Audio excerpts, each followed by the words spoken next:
You know, the absolute scariest thing about waking up, it isn't actually the alarm clock. Oh, definitely not. No, it's the fact that within, I don't know, maybe 5 minutes of opening our eyes, human beings will just naturally start trying to build a god they can control. Yeah, that is terrifyingly true. It really is. I'm actually looking out the window right now at Commercial Street here in Atchison, Kansas, and it is still completely dark out. It's early. Very early. The coffee is just, barely starting to hit my bloodstream. And if you listen really closely, you can actually hear the faint, heavy rumble of a freight train dragging itself down by the Missouri River. I heard that coming in, actually, yeah. Yeah, it's beautiful. And over on the bluffs, the very first yellow lights are just flicking on at Benedictine College and St. Benedict's Abbey. So the monks are up. The monks are up, yeah. The town is slowly waking up. Yeah. And in this incredibly vulnerable transition, from sleep to consciousness, a battle for our actual sanity is already beginning. It really is. Every single morning. Every morning. So we are just so glad you've pulled up a chair to join us in the studio this morning for this deep dive. Our mission today is to unpack the morning prayer that literally just broadcast on Chesterton Radio for Tuesday of the 14th week in Ordinary Time. And we really want to look at it not as some dusty religious artifact, right? Right. But as a psychological and spiritual intervention.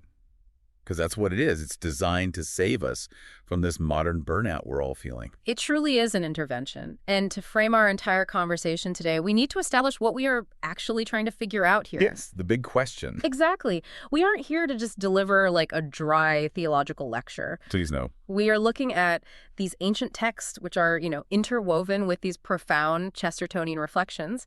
And we're asking one singular guiding question. Which is such a good question, by the way. It is. The question is, what kind of person would today's morning prayer slowly make us into if we prayed it every day for the rest of our lives?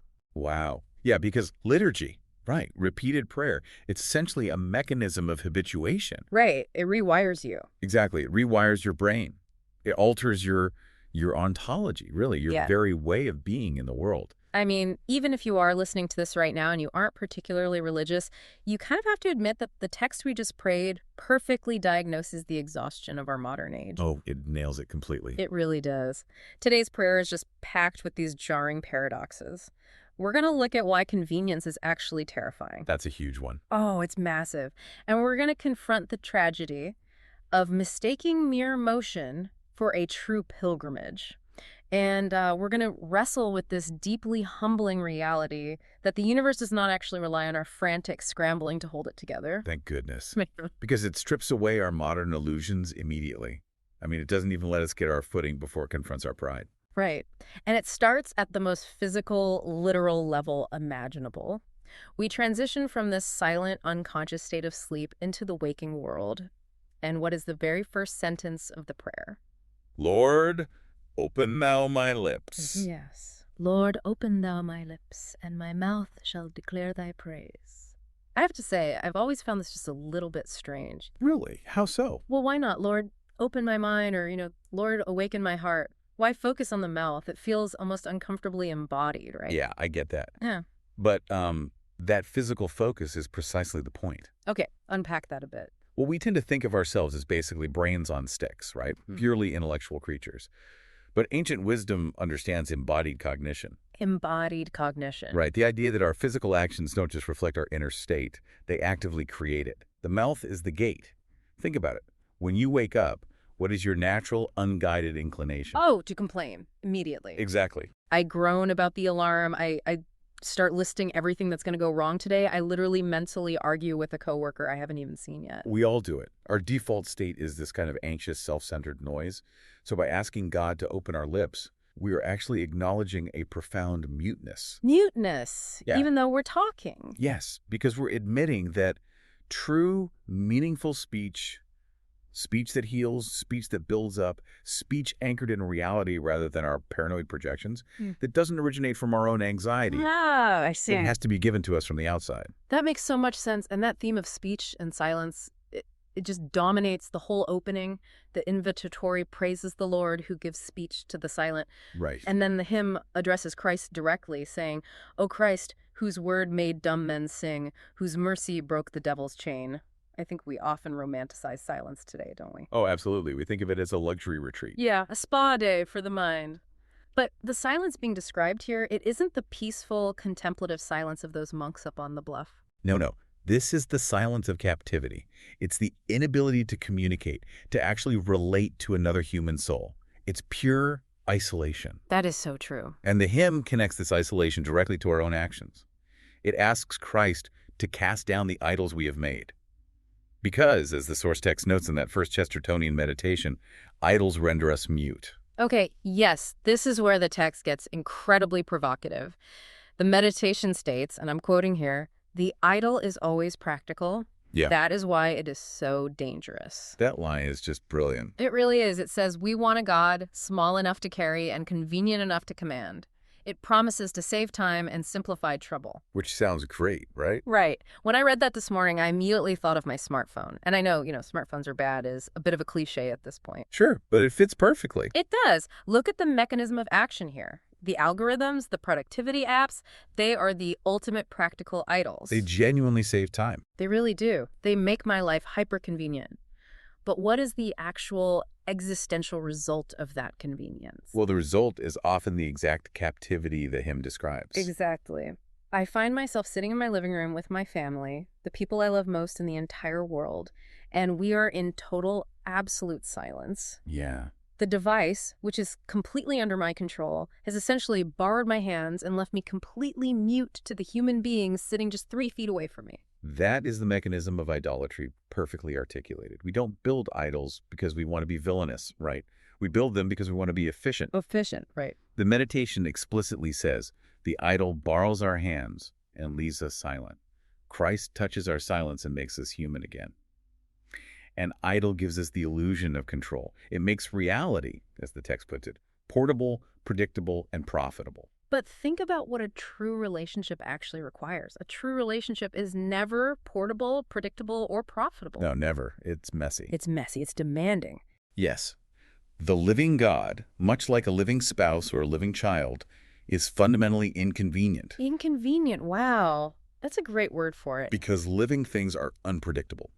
When we choose the idol over the living God, we are basically choosing management over relationship. We are hollowing ourselves out for the sake of efficiency. That reminds me so heavily of C.S. Lewis and the Screwtape Letters. Oh, yes. Yeah. Such a good connection. He writes about how the devil loves noise, right? Like the constant, meaningless, low-grade buzz of the modern world that just keeps us distracted. Right, the hum of the machine. Exactly. But the devil absolutely despises true speech, and he despises music. Why? Because true speech and music require harmony. They require actual relationship. You have to listen to the other notes. Right, you have to step outside of your own isolated ego and coordinate with reality. So when we ask Christ to make dumb men sing, we aren't just asking for vocal cords. No, it's so much deeper than that. We are begging to be pulled out of our isolated, predictable little control rooms and thrown back into the messy musical reality of being fully human. Which, forces a very uncomfortable transition for us, because if our lips are finally opened, if Christ smashes the practical little idol of our efficiency and gives us our speech back... What on earth are we supposed to say? Exactly. Who are we supposed to be in this terrifyingly unpredictable waking world? But the text anticipates this exact panic. It really does. It doesn't just leave us exposed. It hands us 2 very distinct blueprints for living in the Psalms. Yes, Psalms 1 and 113. Right, and Psalm 1 sets up this stark dichotomy. The blessed man is like a tree planted near running waters, bringing forth fruit in due season. But the wicked aren't described as, aggressive monsters or villains. No, they aren't. They are described merely as dust which the wind driveth from the face of the earth. And we have to elevate how we look at this imagery, because it's so easy to just write it off as simple poetry. Yeah, it's more than just pretty words. Much more. The existential difference between a tree and dust is profound. Dust is purely reactive. It has no internal anchor, no root system, no life of its own. It just blows around. It moves entirely at the mercy of its environment. If the wind blows east, the dust goes east. If the market shifts, if public opinion turns, if the boss is in a bad mood, the dust person's entire reality is destabilized. Okay, let me push back on this a little bit, though, because I think a lot of people listening are going to feel a certain friction here. Sure, lay it on me. Practically speaking, if I'm a middle manager in a really stressful corporate office, or, if I'm a mother of 3 chaotic toddlers, I have to be reactive. You have no choice. Right. My boss yells about a deadline, I have to react and pivot. A kid spills milk all over the floor while another one is crying, I have to react. Of course. If I act like a serene, unbothered tree in a Monday morning strategy meeting, I'm going to get fired. Isn't this just an impossible monastic ideal? I love that pushback. Yeah. But that is exactly why we have to make a crucial distinction here. We have to separate functional reactivity from existential reactivity. Okay, unpack that for me. What's the difference? Functional reactivity is handling the spilled milk or pivoting the project deadline. Right. That's just living in the physical world. We all have to do that. Right. But existential reactivity is when that spilled milk or that angry boss dictates your actual worth, your peace, and your identity. Ah, I see.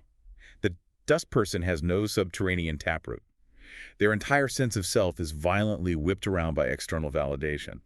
But the tree is different. Because the tree still feels the wind. Exactly. A tree doesn't ignore its environment. It bends in the wind, it drops leaves in the winter. But a tree actually generates its own microenvironment because it is tapped into a hidden subterranean reality. It is rooted, as the psalm says, in the law of the Lord. Yes. So the tree person still deals with the angry boss. But the boss's anger doesn't penetrate their core identity. They have a secret source of nourishment. And because they draw from that hidden water, they can produce fruit. Patience, integrity, courage, even when the environment around them is experiencing a terrible drought. And the dust can never produce fruit.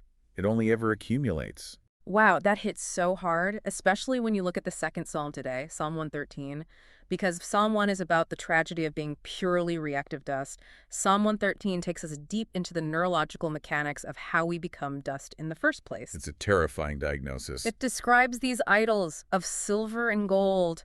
They have mouths and speak not. They have eyes and see not. They have ears and hear not. They have hands and feel not. They have feet and walk not. It's basically a list of all the physical attributes of a human body, but entirely hollowed out. And this brings us to what might be the most terrifying psychological truth in the entire Psalter. Which is? The psalmist concludes the description of these idols by saying, "Let them that make them become like unto them, and all such as trust in them." It is the absolute spiritual law of assimilation. You inevitably become what you worship. You become what you worship, period. Let's talk about how that actually happens mechanistically. How does idolatry hollow out a soul? Because, I don't think most of us listening have little silver statues on our mantles that we're bowing down to. Right, it's rarely that obvious. But if I worship my career, if my career is the ultimate organizing principle of my life, what actually happens? Because a corporate structure is essentially a system without a soul. It's just designed for output. And if you worship a system without a soul, you neurologically and spiritually adapt to become a system without a soul. You assimilate to the object of your ultimate devotion. Yes. So you have hands, but you stop truly feeling the pain of your subordinates because they are just resources to you. Just numbers on a spreadsheet. Exactly. You have eyes, but you stop seeing the beauty of a morning in Kansas because you're only looking at quarterly projections. You literally become spiritually deaf and blind. You maintain the outer shell of a human being, but inside, you are a hollow statue. You are T.S. Eliot's hollow men. And this isn't even a punishment from an angry God. That's the tragic beauty of the text. It's just a consequence. Yes, God isn't saying, if you worship idols, I will strike you blind. He's describing the natural consequence of human psychology. If you devote your entire being to things that are deaf and blind like wealth, which cannot hear your cry in the middle of the night, or status, which cannot see your inherent dignity, your own capacities for empathy, relationship, and nuance simply atrophy. They just die off. You lose the very humanity that Christ tried to give back to you in the opening hymn. But wait, if we are hollowing ourselves out by worshiping these systems, what happens to all the massive amounts of energy we are expending? Because the modern person is not just sitting around doing nothing. We are exhausted. Beyond exhausted. We are working 60, 70-hour weeks. We are constantly optimizing. Where does all that output go if we are just hollow statues? That exact question leads us brutally into the short reading for today. Right. Hosea chapter 8, verse 7. It is incredibly brief, just one sentence, but it is devastating. For they shall sow wind and reap a whirlwind. It is a stunning metaphor for the exhaustion of the modern age. It really is. And the Chestertonian meditation that follows completely flips how I usually read that verse. The meditation points out that the prophet does not say, men sow evil and reap evil. He says they sow wind. The text says, there are many things in modern life that are wonderfully busy and astonishingly empty. We produce endless opinions, endless arguments, endless plans, and yet somehow arrive exactly where we started. We mistake motion for pilgrimage. We mistake motion for pilgrimage. Yeah. That right there is the defining diagnosis of our culture. Let me stop you there, though, because my secular type A personality is just screaming at this right now. Isn't motion the entire point of a functioning society? It feels like it is. Right. Motion pays the mortgage. In a hospital, you need people moving fast. In a supply chain, motion puts food on the table. Even just raising a family, there is an enormous, inescapable amount of busyness required just to keep everyone fed, clothed, and alive. Is this ancient text really saying that all our daily striving, all our sweat and tears is just sowing wind? No. And that is where the meditation offers a brilliant lifeline. It makes a vital distinction. The text says, wind is not wicked because it moves. Wind is tragic because it cannot remain. It cannot remain. Right. The prayer is not condemning work. It's not condemning the frantic motion of an ER nurse or a mother of toddlers. It is condemning an ontology of busyness activity that has no ultimate destination. It's the ghost ship. Exactly. Explain the ghost ship analogy. That's perfect. I was thinking about this when preparing for the deep dive. Imagine a massive ocean liner. The engines are burning white hot at 100% capacity. The propellers are spinning furiously. The ship is cutting through the waves at top speed. It looks incredibly impressive. Right, lots of motion. Lots of motion. But if you go up to the bridge, there is no one at the helm. There is no map. There is no destination programmed into the navigation. It is just hurtling into the void. That is motion. A pilgrimage, on the other hand, might involve walking slowly on foot, getting blisters, taking wrong turns, but it has a sacred destination. That is a perfect analogy. You can be wonderfully busy, sweating, exhausted, running the engines at maximum capacity, and yet be astonishingly empty because you haven't actually gone anywhere. You were just on a dopamine treadmill. I've felt this in my own life. I remember a period a few years ago where I was climbing a particular ladder in my industry. I was networking, producing, optimizing my schedule down to the minute. I was moving so fast. Sowing wind. And then I achieved the goal, I got the title, and I woke up the next morning with this profound existential vertigo. I realized I had expended a massive amount of energy, I had sown a hurricane of activity, and what did I actually have in my hands? Nothing. I was exactly where I started, just older and more tired. What do we reap collectively as a culture when millions of people live like this? We reap a whirlwind. We really do. We reap societal anxiety, total chaos, and widespread burnout. We reap a culture that is moving at 1,000,000 miles an hour, but is totally, hopelessly lost. When we produce endless opinions and arguments online, when we obsess over our personal branding, we are pouring our lifeblood into things that literally cannot remain. And the meditation connects this tragedy right back to the hollow idols we talked about earlier. It says, an idol is not merely a false god, it is humanity after it has forgotten its maker. Hands without touch, feet without pilgrimage. Wow. It completely changes how I view success and, frankly, how I view aging. Our civilization tells us that salvation lies in finding a louder microphone, getting more influence, producing more wind.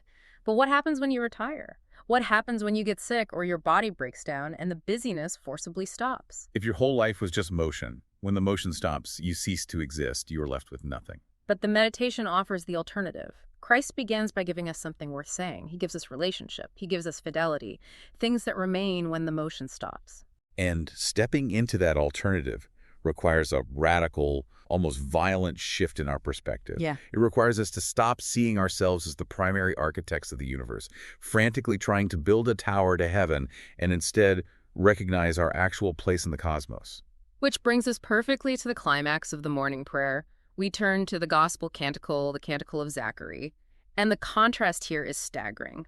We just spent 20 minutes dissecting our frantic, empty human striving, this ghost ship of wind sowing. Yeah, all our frantic effort. And then we read Zachary's song, and the entire atmosphere changes. It's no longer about what we are doing. It's entirely about what God is doing.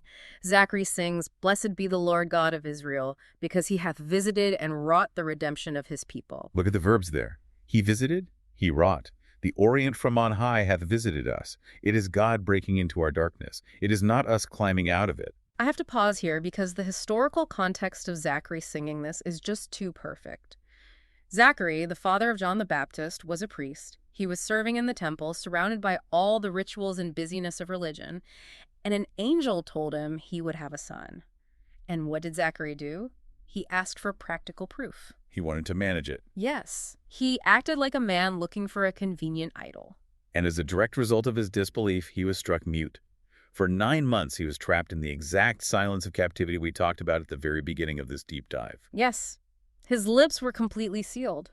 And it is only when his son is born, and he writes down the name John, surrendering his control and accepting God's unpredictable intervention, that his lips are opened. And what's the first thing he says? The very first words out of his mouth after 9 months of silence is this canticle. It perfectly ties the entire morning prayer together. Lord, open my lips. Zachary's lips are open, and he immediately sings not about his own efforts, but about God's visitation. It is the sunrise. Yeah. Just like the actual sun coming up over the Missouri River outside our window right now. Yeah. You cannot build a sunrise. You cannot manufacture it with a 10-step productivity plan. You can't hustle your way into the dawn? No.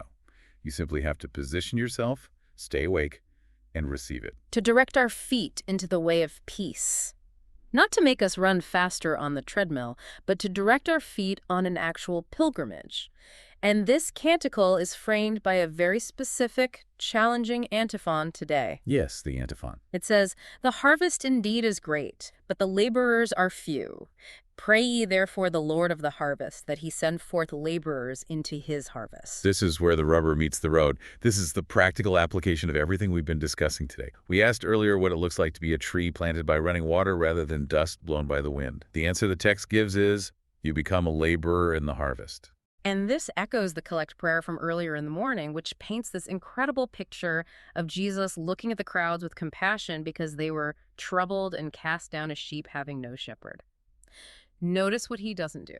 He doesn't look at the broken, corrupt world and say, we need a better political system. Or we need better management structures. Right. He says, we need laborers. The closing reflection of today's broadcast hits this point brilliantly. It addresses what it calls our curious temptation to imagine that the world will finally be saved by better systems, stronger institutions, cleverer machinery, or more efficient management. It acknowledges that systems are useful, they're like a plow in a field, but as the reflection notes, no harvest has ever been gathered by the plow alone. The kingdom has always advanced by souls before systems, by saints before strategies. I literally underlined that 3 times this morning. So good. The greatest revolutions begin with conversion, not invention. We always want an app or an election to fix the human heart, but God wants saints. Because a system is just an idol if there's no soul animating it. A system can process people, but only a soul can love them. But let me ask you the tough question on behalf of our listener. The word laborer implies strenuous physical effort.